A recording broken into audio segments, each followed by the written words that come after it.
Alright, we're going to take a look at solving multiplication and division equations with fractions. So, our first step is always going to be to combine like terms. So in this case, we've got 1/3 g plus 1/3 g. So we want to combine those two. So 1/3 g plus 1/3 g would simply be 2/3 g, and that equals 8/9.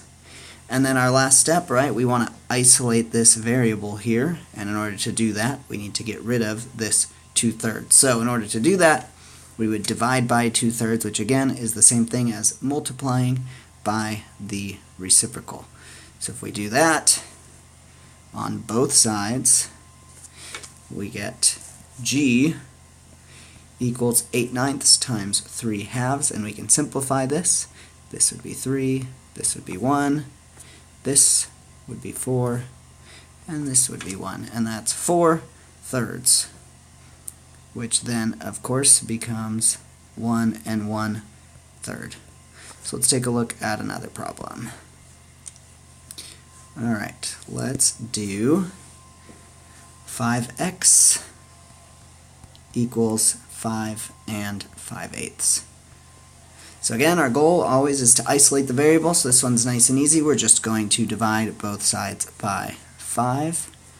So that becomes x, and this becomes 5 and 5/8 divided by 5. So then we want to turn this into an improper fraction. 5 times 8 is 40, plus 5 is 45/8. Divided by 5, remember that's the same as multiplying by the reciprocal. The reciprocal of 5 is 1/5. Then we'll have 45 and 5 both divide by 5, so that's 9, and that's 1, and we are left with 9/8. So x equals 1 and 1/8. Let's go ahead and do one more. Alright, let's do x divided by 8/9 equals 21. So in this case, if we're dividing by 8/9, we want to do the opposite of that to isolate our variable, so we will multiply both sides by 8/9.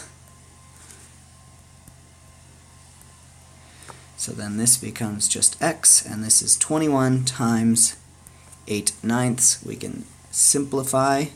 Let's divide both by 3, so this becomes 3, and this becomes 7.